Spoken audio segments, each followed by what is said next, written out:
aprendiendo cada día más y más y más. Ayúdame, Señor, para ser un buen expositor en el nombre de Cristo Jesús. Amén. Amén. Muy bien, entonces vamos a seguir con Levítico. Solo que ahorita llegamos a un punto que tenemos que hacer un resumen, porque ya estudiamos los primeros 10 capítulos, ¿verdad? De la única manera que uno aprende la Biblia es cuando la estudia libro por libro. Y eso es lo que Dios me ha puesto en mi corazón, que estudiemos libro por libro y así conocemos la Biblia. Son 66 libros, es una tarea bien difícil, pero no imposible. Imagínense ustedes para estudiar 66 libros. A mí me tomó 40 años la primera vuelta y apenas voy por la segunda vuelta y voy por Levítico. O sea que Génesis, Éxodo y Levítico. Y si ustedes examinan los CDs que se han grabado, nos ha tomado quizá unos 6 años para, o tal vez 4, ¿verdad? Como 4. Las hermanas encargadas de hacer los CDs, como 4 años tenemos, ¿verdad? En Génesis, Éxodo y la parte de Levítico. Pero mi carga y es que ustedes pongan atención, que se den cuenta cómo funciona el Antiguo con el Nuevo Testamento, ¿verdad? Cuando uno lee la Biblia solo por leerla, hasta es aburrido. De verdad que hay un hermano allá de Ecuador que me dijo: hermano Carrillo, yo nunca sabía que Levítico fuera tan bonito, hasta que usted lo está explicando, dice. Yo, es más, dice, lo leía y se me hacía bien aburrido, dice. Pero ahora que usted lo ha explicado, dice, nunca me imaginé que hay tesoros tan grandes. Y eso es lo que quiero decirles, que podríamos leer y leer y leer, pero si no nos lo exponen, nunca lo entenderíamos, nunca.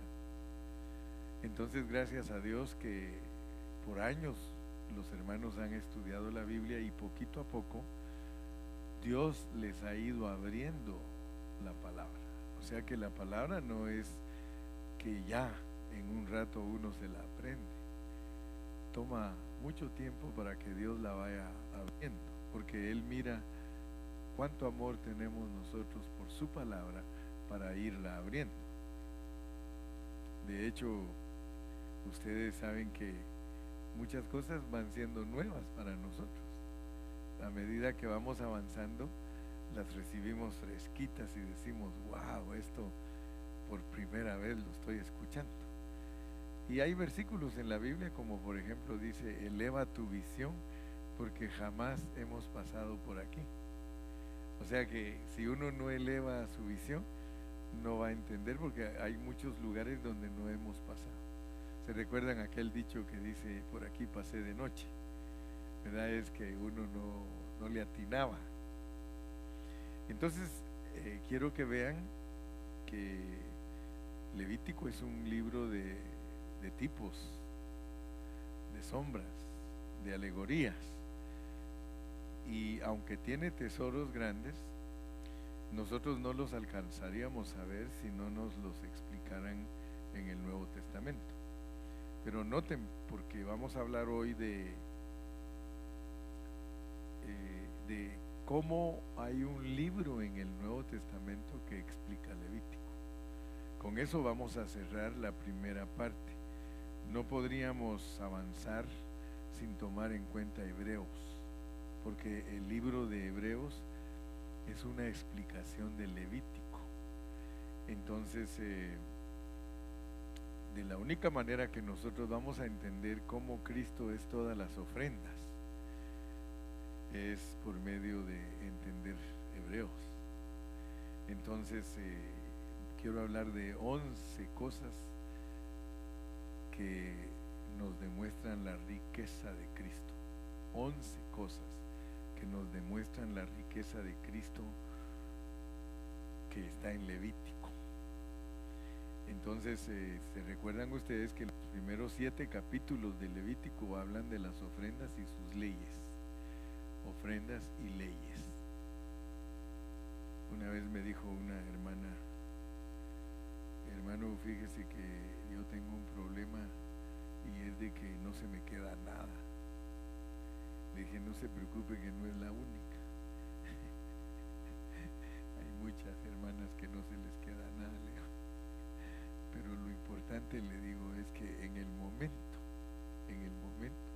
disfrute la palabra. Si no se le queda nada, pues ¿qué vamos a hacer si no podemos a la fuerza hacer que una persona aprenda? Pero por lo menos disfrute cuando esté escuchando y lea los versículos junto con el pastor. Así usted sabe que todo lo que se habla aquí, ahí está, ¿verdad? Ahí está. Entonces notemos que nos tenemos que ir a Hebreos y vamos a hablar de 11 cosas. Lo que Cristo es como riqueza, porque nosotros hablamos de las riquezas de Cristo, pero entonces tenemos que conocer cuáles son esas riquezas de Cristo. Y nos vamos a ir a Hebreos. Hoy solo vamos a estar en Hebreos porque con eso vamos a cerrar la primera sección de Hebreos, que son los primeros 10 capítulos: las ofrendas y el sacerdocio. Las ofrendas con sus leyes y el sacerdocio con sus leyes. Y si ustedes se dan cuenta, finalizamos con el incidente de que Dios mató a 2 sacerdotes. ¿Se recuerdan, ¿verdad? Y yo creo que hasta el nombre se les quedó: Nadab y Abiú. Nadab y Abiú, los hijos de Aarón. Y Dios les habló fuerte a los 2 que quedaron, porque dijo: mira, los que te quedan, ¿verdad?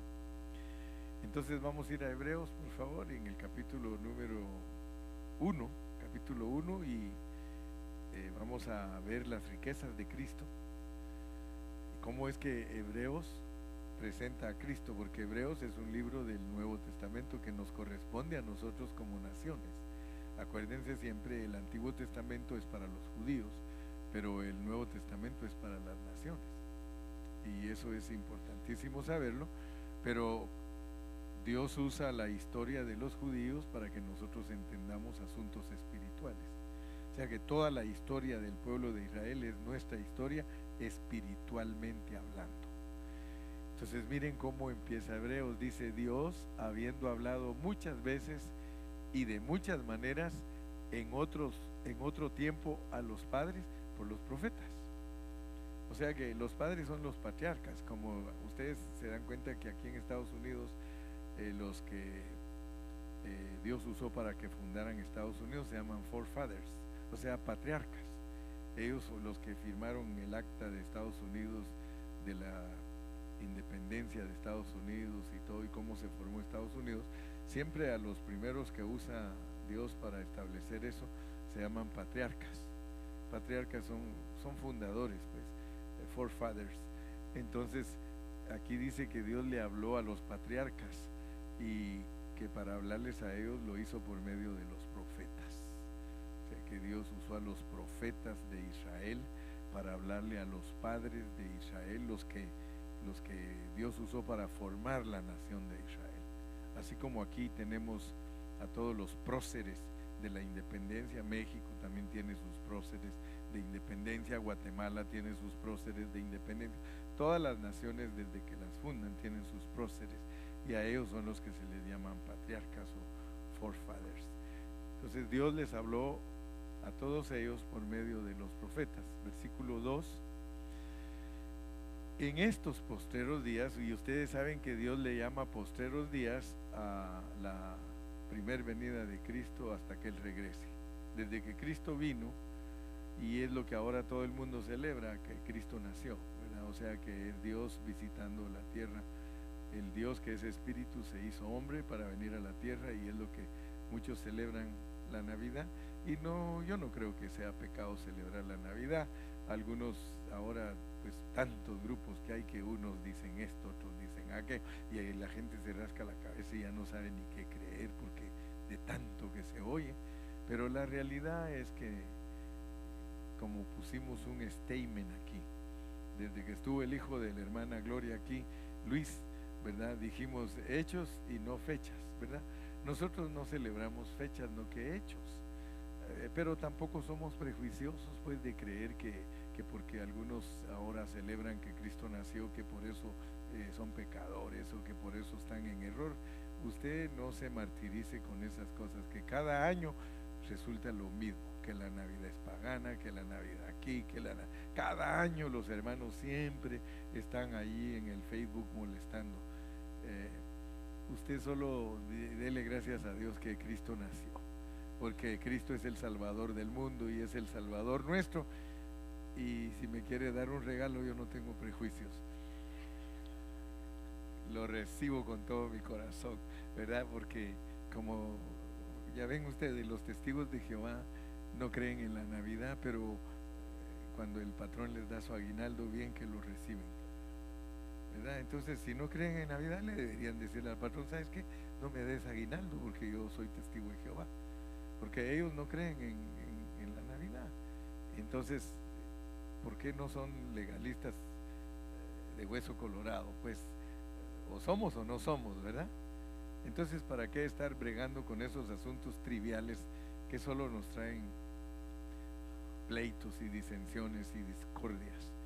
En estos postreros días nos ha hablado por el Hijo.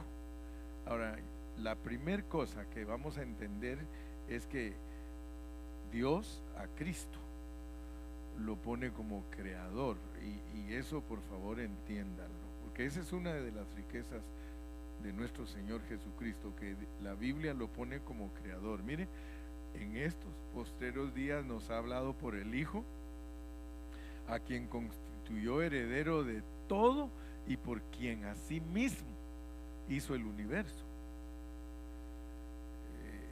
Nosotros no debemos de permitir que nadie nos engañe ni nos diga que esto no es así, que no es así. Usted siempre váyase a la palabra de Dios. La palabra de Dios allí está diciéndole que Dios puso a Jesucristo como heredero de todo y por quien así mismo hizo el universo. Está diciendo que por Cristo hizo el universo, o sea que usó a Cristo. Verso número 3 dice: el cual, siendo el resplandor de su gloria, Cristo es el resplandor de la gloria del Padre Celestial y es la imagen misma de su sustancia. Ahí tenemos tanto para enseñar y tanto para hablar. Y quien sustenta todas las cosas con la palabra de su poder, habiendo efectuado la purificación de nuestros pecados por medio de sí mismo, se sentó a la diestra de la majestad en las alturas. O sea que el Señor Jesucristo, ya hemos explicado que la encarnación de Dios como Jesucristo, ese es un proceso por el cual Dios se sometió. O sea que no nos debemos de confundir con doctrinas de hombres, sino que vayamos siempre a la pureza de la palabra. La pureza de la palabra nos registra que Dios pasó por un proceso, y no nos debe de estorbar esas palabras de que Dios pasó por un proceso. Él es espíritu, porque a Dios no lo puede ver nadie. O sea que de la única manera que Él se revela es por medio de Jesucristo. Si nosotros queremos saber algo de Dios, tenemos que ir a la persona de Jesucristo. Entonces, ahí se nos dice lo que Cristo es. Dice que es el resplandor de la gloria de Dios, que es la imagen misma de la sustancia de Dios, y que por medio de Jesucristo sustenta todas las cosas con la palabra de su poder, habiendo efectuado la purificación de nuestros pecados por medio de sí mismo, y se sentó a la diestra de la majestad en las alturas. Pero ya todos sabemos que cuando hablamos de Cristo que se sentó a la diestra de la majestad de las alturas, es que pasó por encarnación, vivir humano, por muerte, resurrección y entronización. Y aún antes de que Él fuera totalmente entronizado, la Biblia registra que cuando resucitó se quedó aquí 40 días. Todo eso es importantísimo para nosotros los cristianos entenderlo, que Él cuando resucitó se quedó 40 días aquí, ¿verdad? Y se aparecía y se desaparecía a sus discípulos. Después de eso, Él se fue. pero ya se había soplado en sus discípulos cuando se fue, pero regresó a los 10 días otra vez, porque se fue a presentar ante el Padre Celestial como la ofrenda perfecta por el pecado, etcétera, etcétera. Ahorita vamos a entrar a eso. Y luego regresó y vino como viento recio sobre los discípulos, y dice la Biblia que eso se llama el bautismo del Espíritu Santo. Entonces, gracias a Dios que la Biblia toda registra el proceso de Dios para que se iniciara la iglesia. Entonces, cuando Cristo se sopló en los discípulos y se derramó sobre los discípulos, que está escrito en Hechos capítulo 2, se estableció la iglesia y nació lo que se llama iglesia. Y eso es lo que no entienden los católicos. Mire pues, porque la iglesia católica siempre reclama que es la única iglesia. Noten que cuando Cristo estableció su iglesia, Él no estableció una iglesia católica. Eso es una mentira. Él estableció su iglesia. Su iglesia. Y su iglesia cuando empezó era judíos cristianos. Y esos judíos cristianos se fueron a predicar lo que Cristo les enseñó y tenían problemas. El problema que tenían esos judíos era que querían que la gente se volviera judía. Así empezó la iglesia. Por favor, esa es la historia pura. Eso es historia pura y está registrado en la Biblia. Ahora, la historia que nos ponen allá afuera, esa es cambiada. ¿Me explico? Es la historia que nos enseñan a nosotros es una historia degradada. Usted siempre vaya a la Biblia. En la Biblia está cómo empezó la iglesia. Y por eso yo le cuento. Pero a la larga que no le digan que no le cuenten.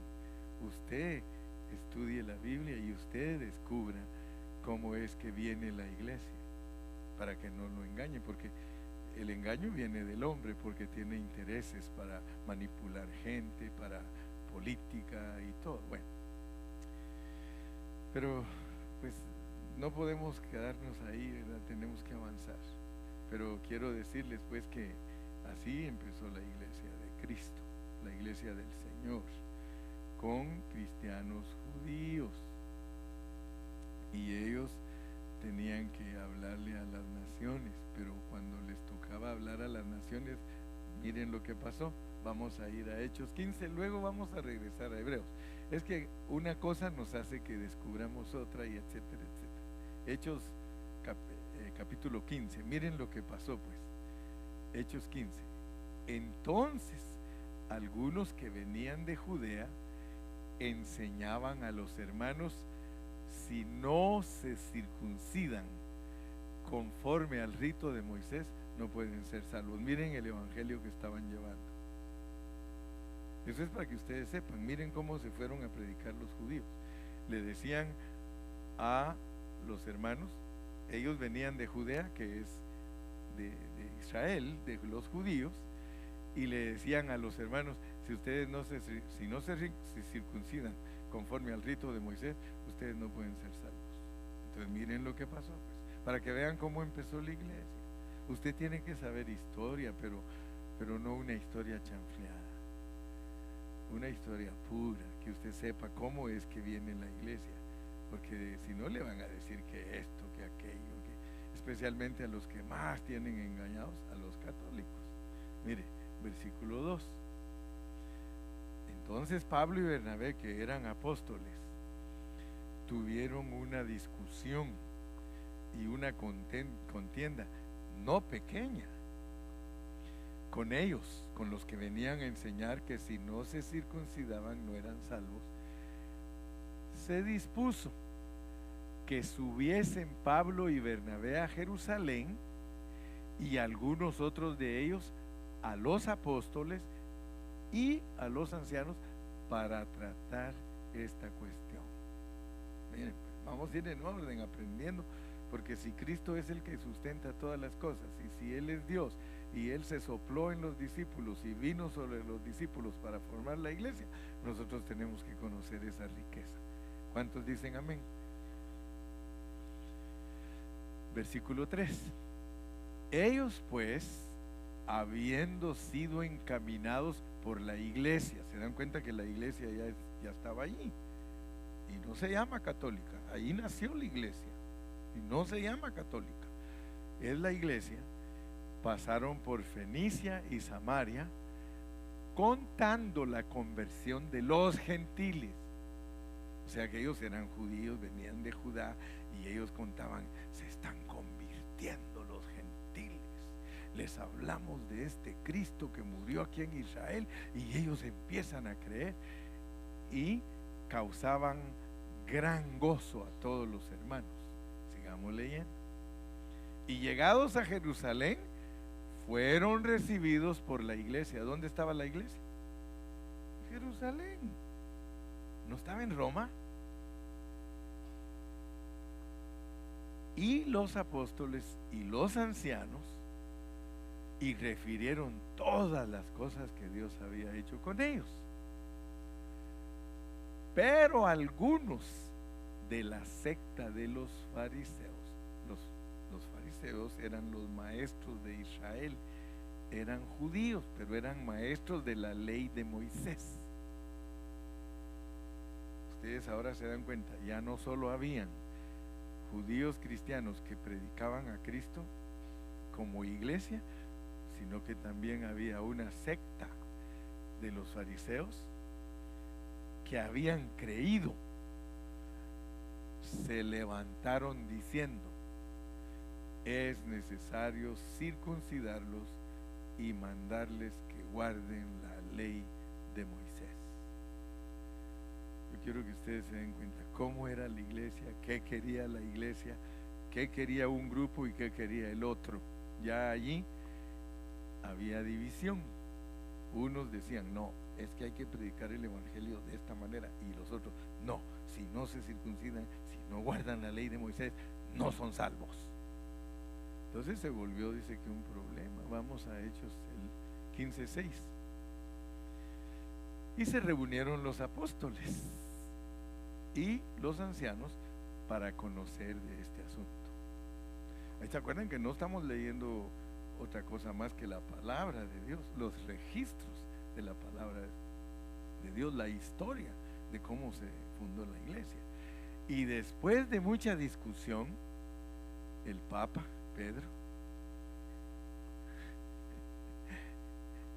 se levantó y les dijo, fíjense lo que les dijo Pedro: varones hermanos, vosotros sabéis cómo ya hace algún tiempo que Dios escogió que los gentiles oyesen de mi boca la palabra del evangelio y creyesen. 8.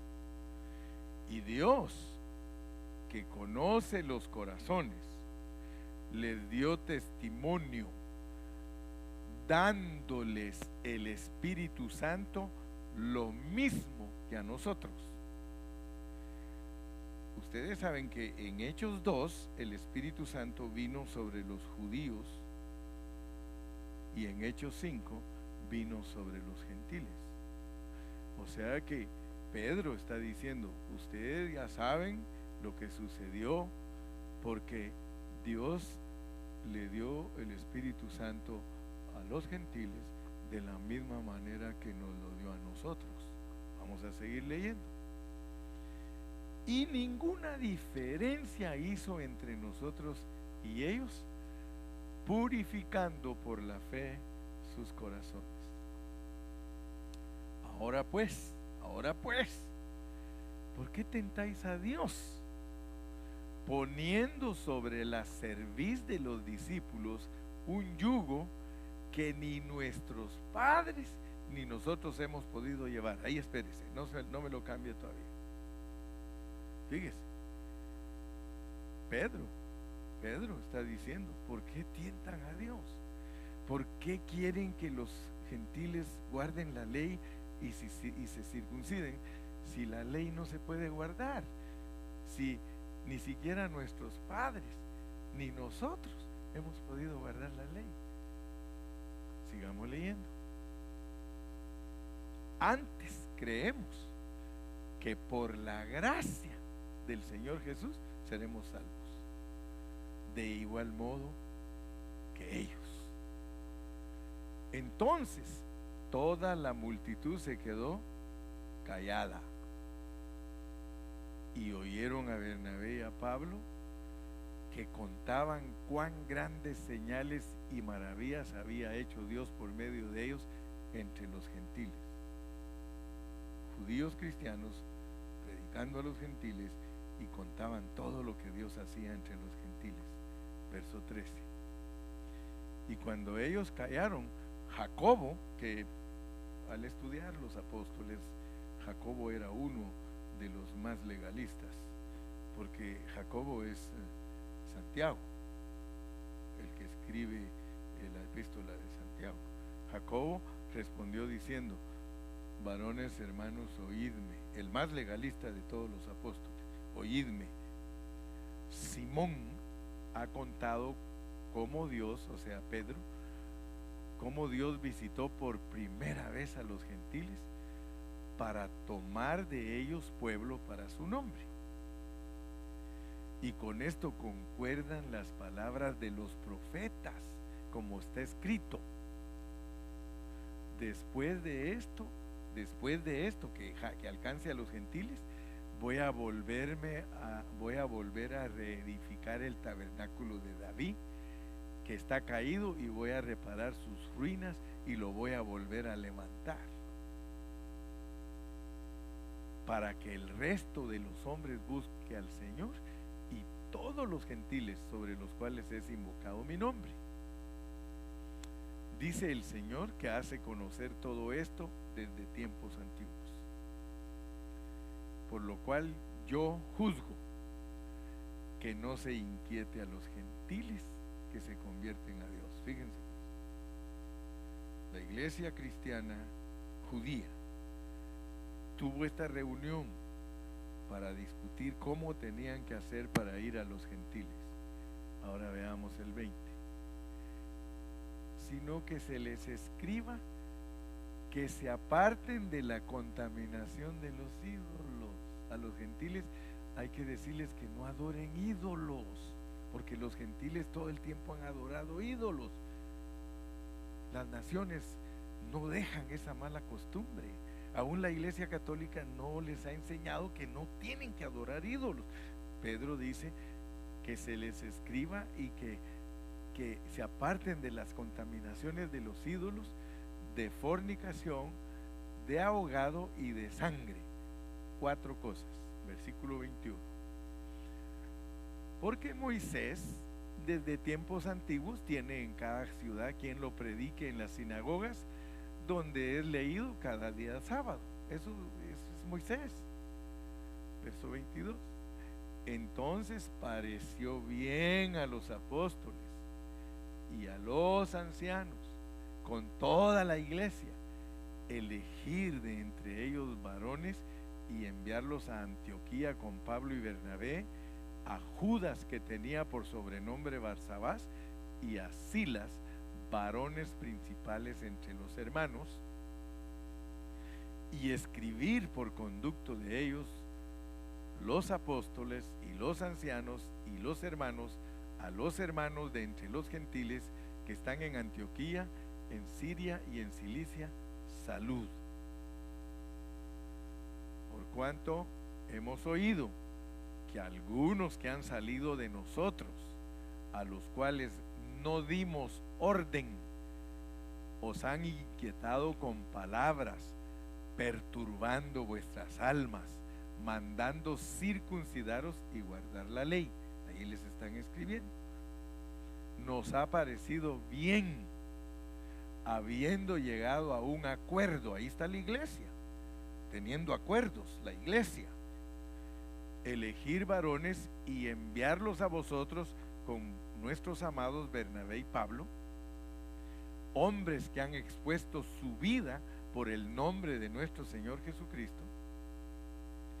Así que enviamos a Judas y a Silas, los cuales también de palabra os harán saber lo mismo, porque ha aparecido, pongan atención pues, ellos se llevaban tanto con Dios y con el Espíritu Santo que ellos dicen: le ha parecido bien al Espíritu Santo.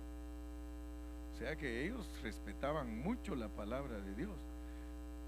No imponeros ninguna carga más que estas cosas necesarias. No vayas todavía, quédate ahí, porque esto es bien importante entenderlo. Esto es importantísimo entenderlo. Le pareció bien a los apóstoles y al Espíritu Santo no poner carga a los gentiles. Yo quiero que ustedes noten cómo actuó la iglesia naciente, cómo actuó la iglesia que eran judíos convertidos a Cristo hacia nosotros. Ellos dijeron: ha parecido bien al Espíritu Santo y a nosotros no ponerles carga a ustedes gentiles. Solo vean cómo eran de humildes, que ellos le hacían caso al Espíritu Santo. Ahora, aquí es este versículo, nunca se les olvide. Hechos 15:28. Hechos 15:28. Ha parecido bien al Espíritu Santo y a nosotros no imponeros ninguna carga más que estas cosas necesarias.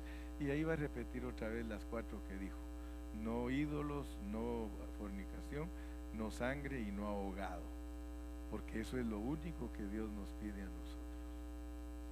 Fuera de eso, Dios no nos pide ninguna otra cosa. Por eso les dije, hay que ser cristianos sabios, hay que ser cristianos cordiales, hay que ser cristianos que entendemos la palabra de Dios.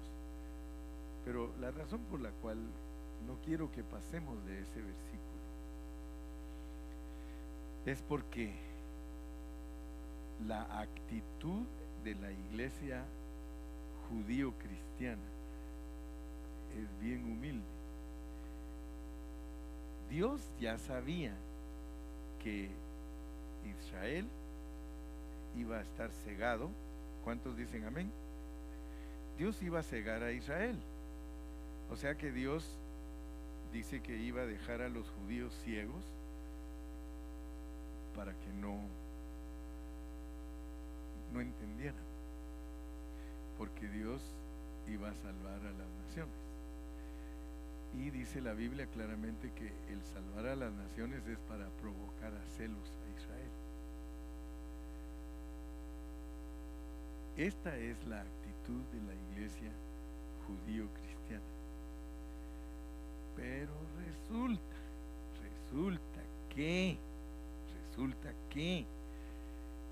como Dios cegó a los judíos, Él solo usó a los apóstoles para llevar el evangelio.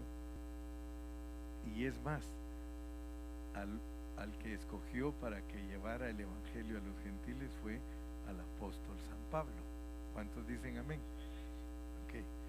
Por eso es bueno estudiar, ¿se dan cuenta? Porque yo puedo platicar con ustedes porque siempre estamos estudiando la palabra y ustedes saben lo que estamos hablando. Entonces, lo que sucedió fue que Dios ya tenía previsto salvar a las naciones. ¿Se acuerdan que lo leímos? Que lo profetizó. Entonces las naciones se empezaron a convertir y empezaron a venir que 3,000, que 5,000, que 10,000 con la predicación de los apóstoles, especialmente de Pablo.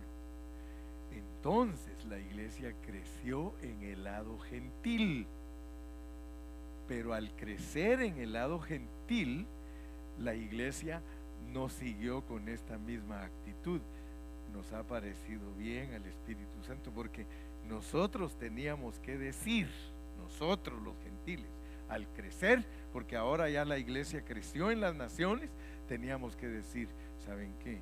Tenemos hermanos judíos, ellos son cristianos judíos los que nos están enseñando y nos enseñaron que no nos ponen cargas, que no tenemos que guardar la ley de Moisés.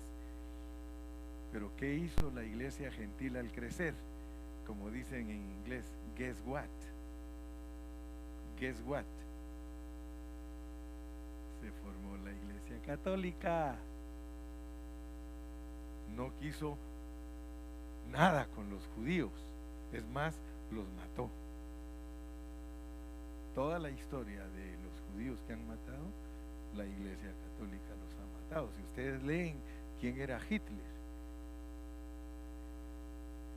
Hitler era católico y Hitler mató a los judíos porque no querían ser católicos. Por eso los mató. ¿Por qué mataron a todos nuestros indígenas en México? Porque no querían ser católicos. Entonces noten pues cómo entra la Iglesia Católica. Tomó control del mundo entero. Yo tengo un libro que me regalaron en México. Y en ese libro le explican a uno cómo la política de México es manejada por la Iglesia Católica. México está en pobreza y todo porque la Iglesia Católica es la que manipula a todos los políticos. Entonces, lástima que mucha gente católica no tiene un corazón para Dios. Prefieren estar engañados y en sus mentiras que rendirse a Cristo y cambiar de vida. Porque eso es lo que salva. Entonces, noten pues que no es cosa fácil. No es fácil entender la historia. Pero la iglesia al crecer tomó denominación. Ahora, ¿cómo le llama Apocalipsis a la Iglesia Católica? Le llama la madre de las rameras, porque la Iglesia Católica cambió todo el Evangelio. En vez de guardarlo con pureza, lo cambió, y por eso la Biblia en Apocalipsis, si quieren lo leemos, pónganme Apocalipsis 17 donde dice la madre de las rameras, y se van a dar cuenta ustedes que se está refiriendo a una mujer que la Biblia la describe como Jezabel. Por eso es que podemos decir que la Iglesia Católica es Jezabel. Es una mujer perversa y fornicaria, y en su frente un nombre escrito, un misterio: Babilonia la Grande. Es la más grande de todas las iglesias. Se llama Babilonia la Grande, la madre de las rameras y de las abominaciones de la tierra.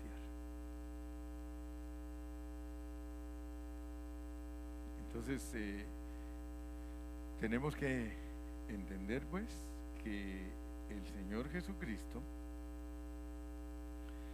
no es cualquier cosa. No es para que uno hable de Él como le dé la gana a uno. Nosotros tenemos que explicar cómo es Cristo de acuerdo a la palabra de Dios, y Dios lo pone en Hebreos 1 como el creador y como el que sustenta todas las cosas y como heredero. Esa es la primera riqueza de Cristo, que Él es Dios hecho carne, y que nosotros tenemos que tener cuidado al predicarlo, porque ya lo vimos en las ofrendas, que es con leyes. Si Cristo es todas las ofrendas, y Él, aquí va a empezar usted a darse cuenta en estas 11 cosas, que Cristo es todas las cosas del Antiguo Testamento. Él es todas las ofrendas, Él es todas las riquezas de Dios, pero para predicar esas riquezas nosotros lo tenemos que hacer bajo leyes. Cada ofrenda tiene leyes, significando que Cristo no se puede predicar como cualquier cosa o antojo, al antojo y al gusto y gana de nosotros. No. Dios nos va a juzgar a todos los predicadores a ver si nosotros predicamos a Cristo crudo o cocido o asado. Y aunque es parábola, el entendido entenderá.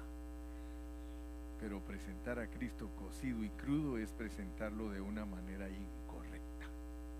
Entonces, para que nosotros podamos presentar al Cristo correctamente, porque Dios nos va a juzgar, y de ahí se va a determinar qué clase de trabajo hicimos como siervos de Dios.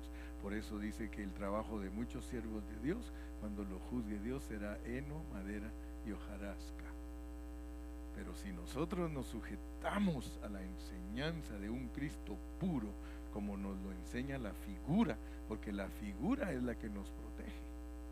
Allí en las figuras es donde ustedes y yo descubrimos la pureza de lo que es Cristo, porque Él es todas las ofrendas.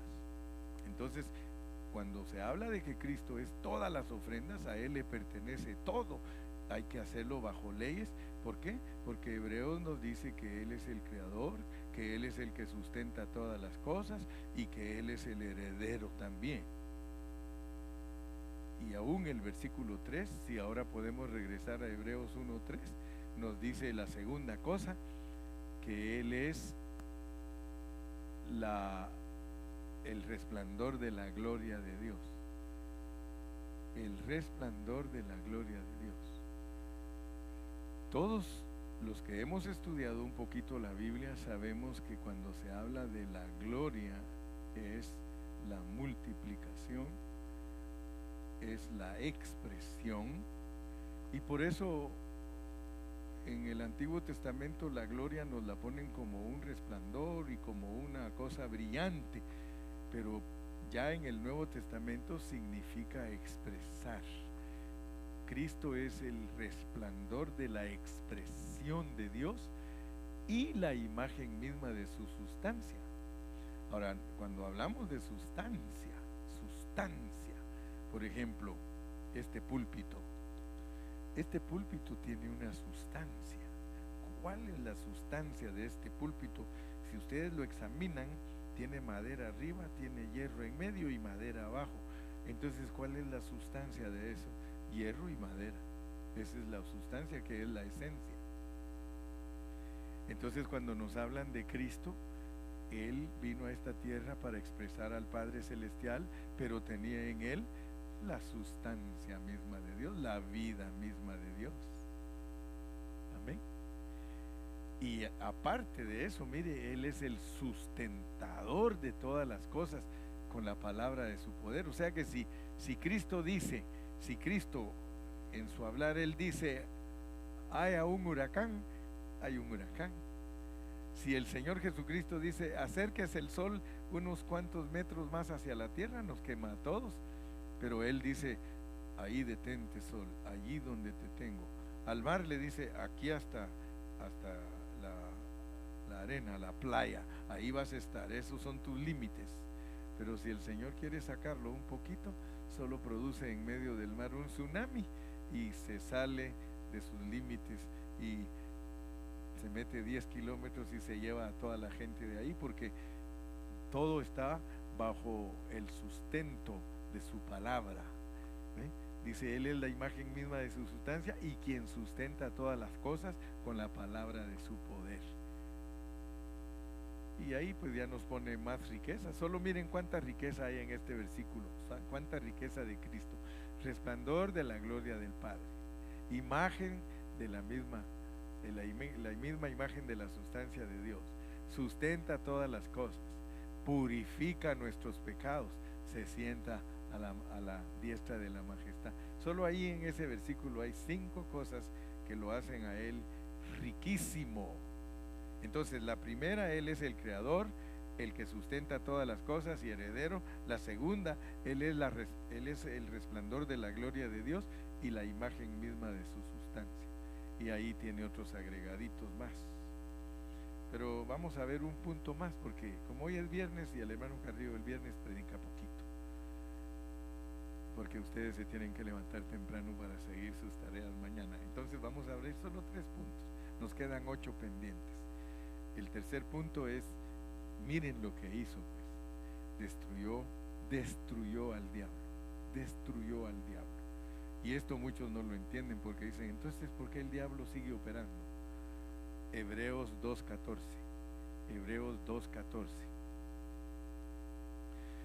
Ahora se van a dar cuenta ustedes por qué el Señor. Y aquí en Hebreos 2:14 hay un misterio grande. Miren, así que por cuanto los hijos participaron de carne y sangre, nos pone a nosotros primero. Él también participó de lo mismo, Él se pone en segundo lugar. O sea que el Señor Jesucristo, a pesar de que Él es eterno, porque Él es parte de la triunidad de Dios, Él es eterno, nadie puede decir que su inicio es cuando Él se encarna. Cuando Él viene aquí a la tierra, no es el inicio de Cristo. La Biblia lo dice que Él ya estaba antes.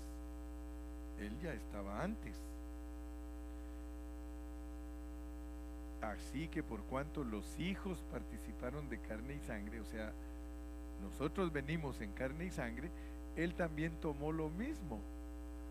¿Para qué se hizo hombre Él? Para destruir por medio de la muerte. O sea que Él dijo, voy a ir y voy a morir. Voy a ir y voy a morir. Pero por medio de la muerte yo voy a destruir al que tenía el imperio de la muerte, esto es al diablo. O sea que yo quiero que ustedes noten, este versículo nos aclara: ninguna persona está resucitada glorificada más que el Señor Jesucristo. Lázaro resucitó, se volvió a morir. Algunos que resucitaron cuando Cristo murió y resucitó, se volvieron a morir. Ninguno hay, y por favor esto no se confundan, que a veces la gente por su hablar cree que así son las cosas. 99% de los cristianos creen que cuando alguien se muere se va al cielo. La Biblia no registra eso. La Biblia no dice que cuando uno se muere se va al cielo. Son dichos que los hombres han inventado. Otro, que en paz descanse. Y si era un individuo malísimo, ¿qué va a estar descansando en paz, hermano? Esos son dichos que los hombres se han inventado como para congraciarse con la gente. Oh, mi más sentido pésame por pérdida tan irreparable.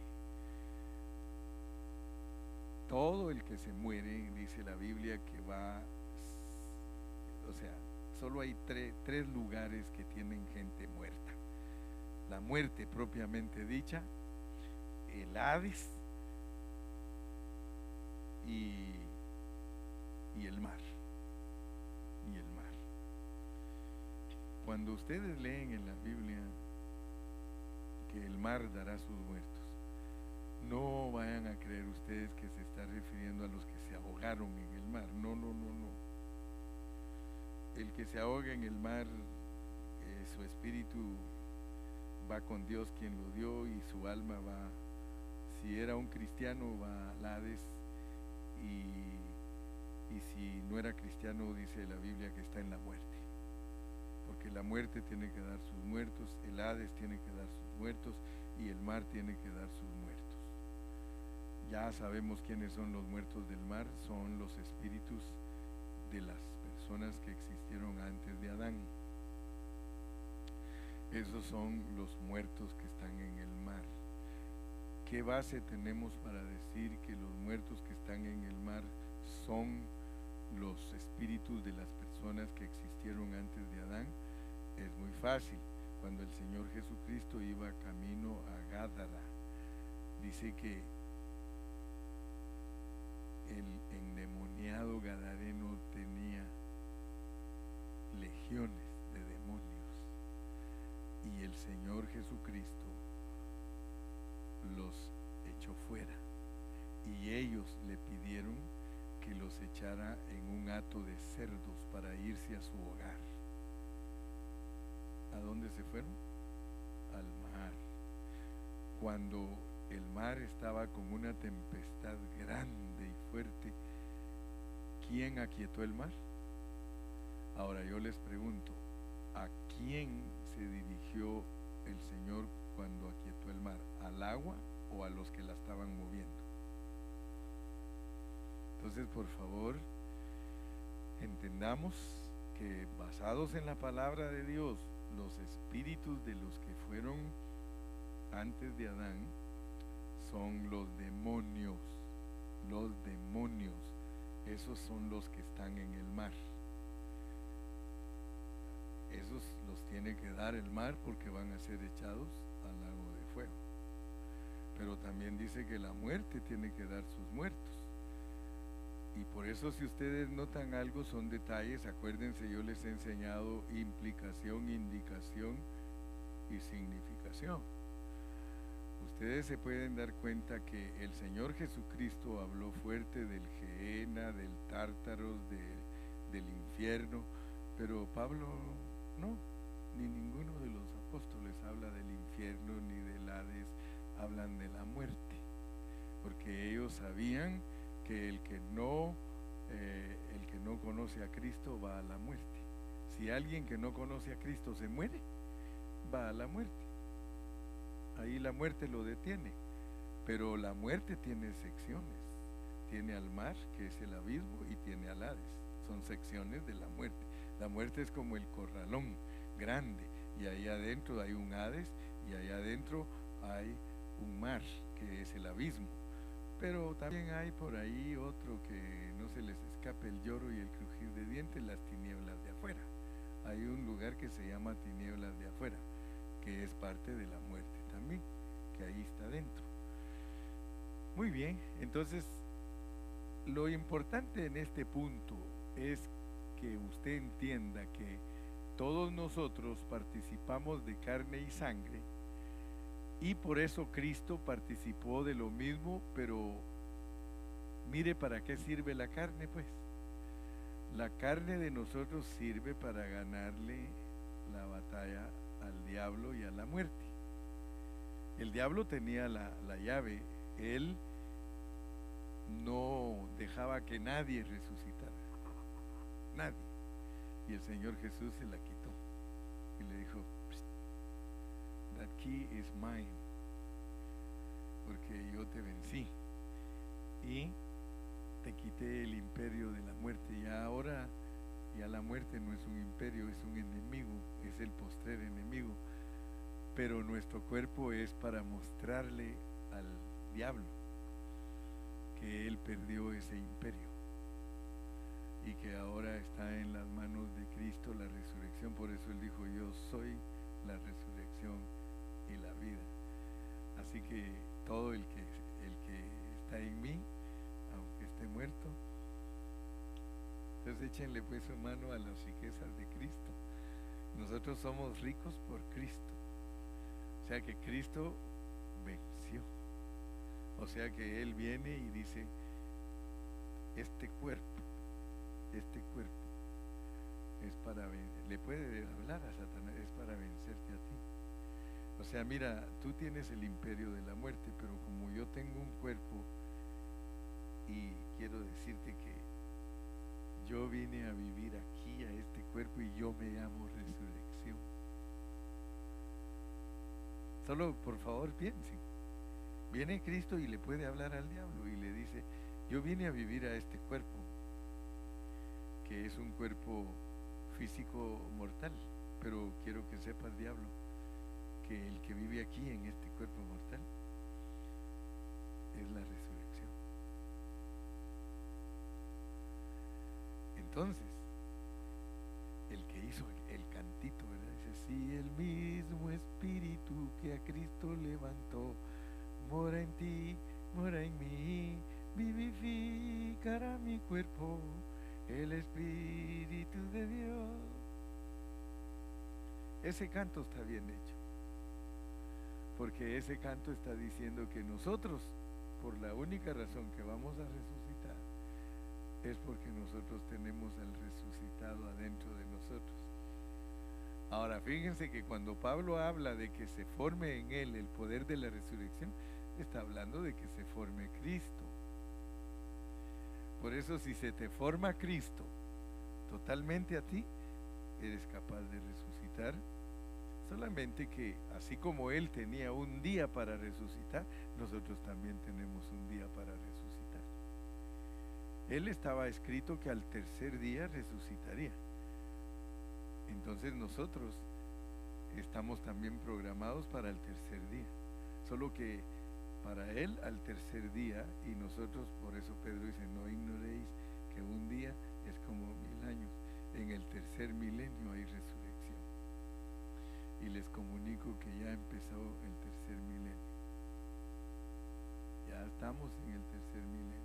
Ya estamos en el tercer día. Después de 2 días nos dará vida. Ahora estamos en el tiempo de la resurrección. Ahora, yo quiero que ustedes vean esto, por favor. Romanos 11. Romanos 11, 26. dije que ya iba a terminar y no he podido terminar, pero ya voy para allá, ya voy para allá. Leamos desde el 25. Miren lo que va a pasar, porque no quiero, hermanos, que ignoréis este misterio, para que no seáis arrogantes en cuanto a vosotros mismos, que ha acontecido a Israel endurecimiento en parte hasta que haya entrado la plenitud de los gentiles. O sea que Dios va a salvar hasta el último de todas las naciones, que es la plenitud de los gentiles, y luego después que Él salve al último gentil que tiene que tomar parte en este programa, el 26, entonces todo Israel será salvo, como está escrito: vendrá de Sión el libertador, que apartará de Jacob la impiedad. Miren cómo se cierra el círculo. De los judíos nos vino a nosotros la salvación. Ahora a los judíos, ¿de dónde les llega? De la iglesia. La iglesia es Sión. De la iglesia ahora les llega Cristo a ellos. ¿Y saben qué va a pasar? Lo que pasó con José. O sea que cuando sus hermanos llegaron y después de que él los hizo sufrir para que supieran quién era él, de repente les dice: yo soy José. Y se asustaron y lo vieron casado con una negrita, y lo vieron y le dijeron: ¿y quién es esa negrita? Pues es mi esposa. Y esos dos, mis hijos. Ahora, esa es una figura de que cuando Cristo regrese, los judíos le van a decir: y esa negrita en la iglesia, prietita porque el sol la miró, bronceadita, pero Él les va a decir: pues ellos son los que me recibieron a mí mientras ustedes me despreciaban. Ustedes me vendieron, mis amados, dice, y me volví egipcio, me volví bien mundano con todos estos mis mundanos. Sí, entonces las figuras pues no nos dejan errar. Ahí podemos ver que el Señor, todo el mensaje en la Biblia es un solo mensaje. Yo por eso le doy gracias a Dios, porque a donde me lleve la Escritura me lleva siempre al mismo mensaje. ¿Se dan cuenta? Que no hay confusión. La confusión viene de las opiniones, la confusión viene de un evangelio mal ministrado, la confusión viene de opiniones de hombres, etcétera, etcétera. Pero si nosotros nos vamos a la pureza de la palabra, nosotros nos damos cuenta que un solo mensaje endureció a los judíos y está trabajando con los gentiles, y que cuando entre la plenitud de los gentiles. En Romanos yo les podría enseñar otras cosas, solo se las quiero recordar, y yo sé que ahí están. Si leemos los capítulos, como por ejemplo el 9 y el 10, y terminamos con el 11, dice que si Fidel nos habló de la severidad de Dios. ¿En qué versículo está eso? La que nos dio Fidel, capítulo 11 y versículo ¿cuál? ¿Cuál era? 11:22. 11:22. Mira pues, gracias por los que toman notas, se dan cuenta cuán importante es tomar notas. Mira pues la bondad y la severidad de Dios. La severidad ciertamente para con los que cayeron, pero la bondad para contigo, si permaneces en esa bondad, pues de otra manera tú también serás cortado. O sea que a nosotros también nos puede quitar el reino, ¿verdad? No es la salvación, sino el reino. A los judíos no les quitó su salvación, ellos, sus dones son irrevocables. El pueblo de Israel es el pueblo escogido y predestinado de Dios, solamente que como no fueron vencedores, perdieron su alma. Ahora nosotros estamos en la misma condición. Por eso dice: si ustedes no quieren ser cortados, pues échenle ganas para ser vencedores. Verso 23.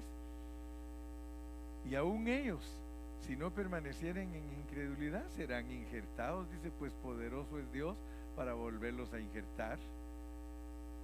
Porque si fuiste cortado del que por naturaleza es olivo silvestre, y contra naturaleza fuiste injertado en el buen olivo, cuanto más estos que son las ramas naturales serán injertados en su propio olivo. Porque no quiero, hermanos, que ignoréis este misterio, etcétera, etcétera. Luego el 26 y el 27. Y este será mi pan. ¿Cuál es el otro versículo que dice que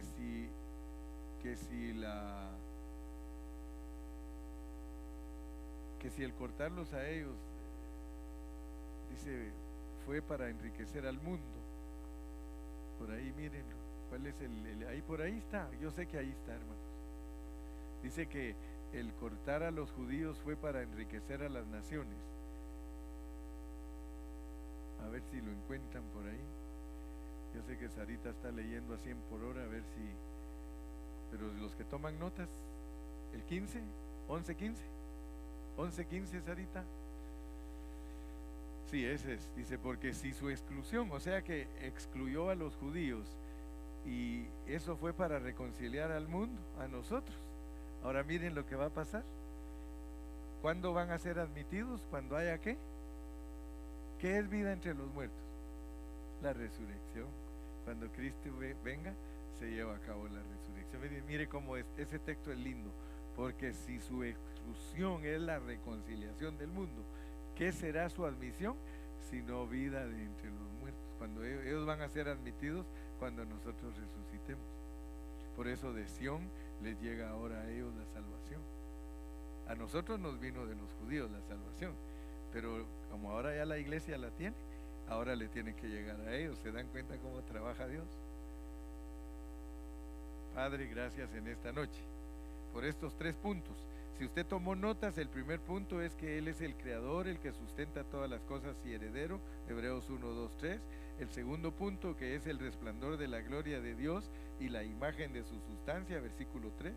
Y el tercer punto que vimos es que Él destruyó al diablo, capítulo 2, verso 14. Gracias, Señor, porque hemos estudiado tu palabra una vez más. Ayúdanos a ser humildes y entender que tu Espíritu Santo nos quiere guiar a toda la verdad. Bendice a tu pueblo, gracias por ellos, gracias por mis hermanos, gracias porque ellos pagan el precio de estar sentados escuchando tu palabra para ser enriquecidos